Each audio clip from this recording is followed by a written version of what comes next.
Hello, Virgo. It's OMG tarot, and this is your tarot card reading. I just shuffled for you, but let's shuffle a little bit more, Virgo. Here we go. This one's for you, babe. Oh, Nine of Swords. Okay, nice jump off point.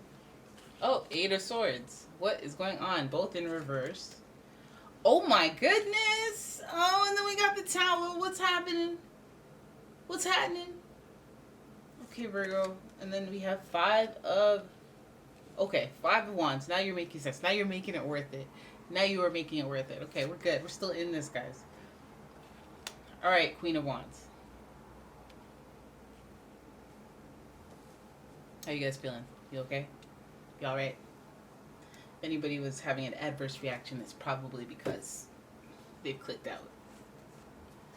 All right, Nine of Swords. We're going to start with the stress, the anxiety. So some of you guys are overwhelmed. Some of you guys are feeling it seep into your sleep. You're stressed out. Okay, you're overthinking.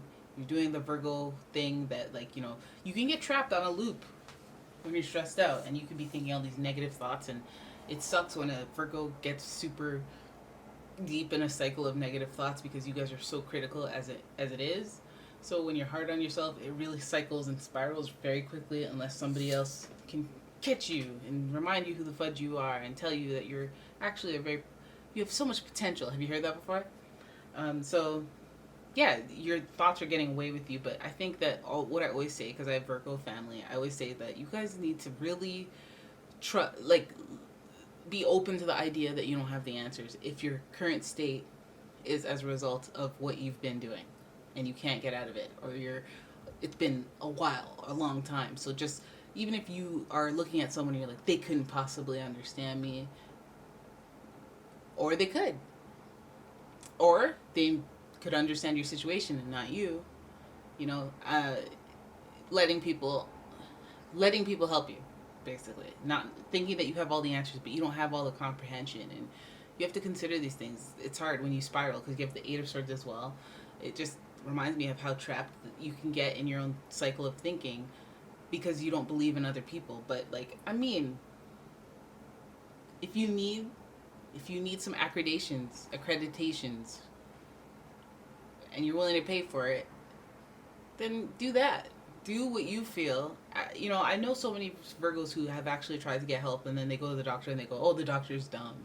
Like, are you crazy? They went to school for like 25 years. Like, sometimes let's surrender to the idea that it could be us, and the way that we're thinking is the way that we're not able to assess things properly if we're going to seek help from a professional. So I don't know. I always feel like telling that to Virgos because they get a little stubborn. It's kind of sad to be like, okay, you just have to be open. You just have to be open. You don't have to accept everything they say. You can take bits and pieces of what they say.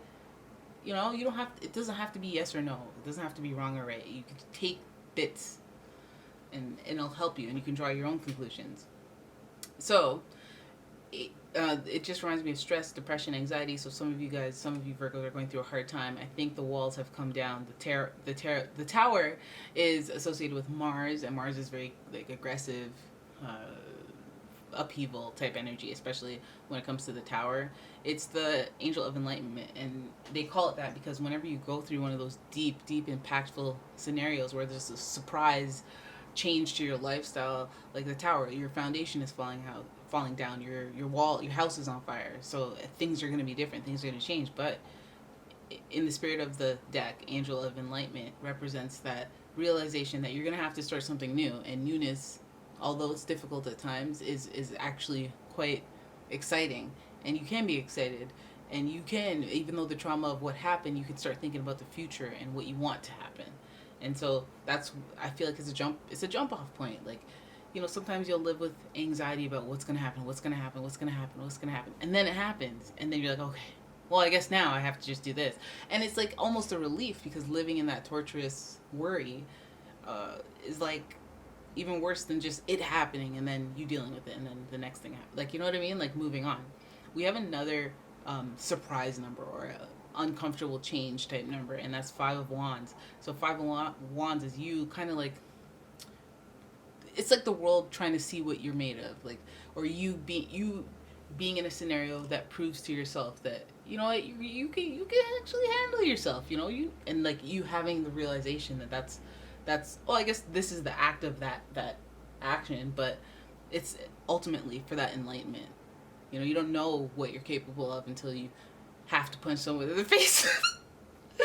You know, you don't know that you're bad until you have to make some executive decisions, and you don't know until you've been in a crisis or in a tower like situation, and you survive, and then later on it's kind of like a badge of honor, or like a point of like, no, no, no, I know, I've been through stuff, okay? I know what I'm talking about. And you can say that with your chest because you have been through things. So there's stuff that you can see, although when you're in it, it's hard to see it like that. But there's stuff that you can see, and this is really a test. How you react, how you handle things.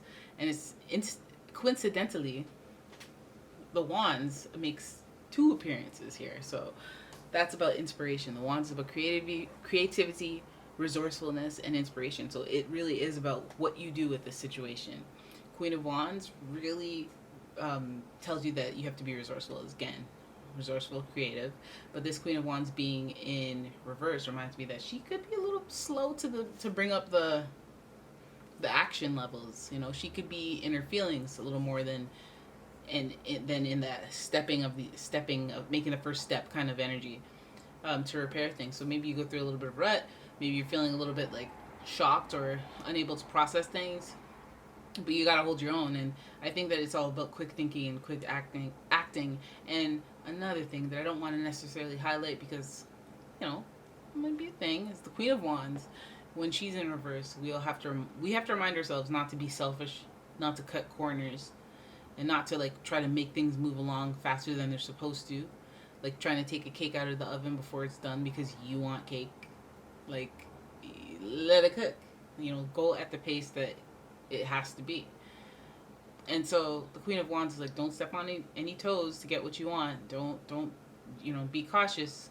You can be ambitious and you could be inspired to act and go ahead after how you want to make things work or what you want to do with this situation. But let's not be selfish, and let's not step on anyone's toes, or let's not usurp anyone to get to where we want to go. But let's see what the card is that describes your archetype as it relates to this situation. Here we go. Here we go.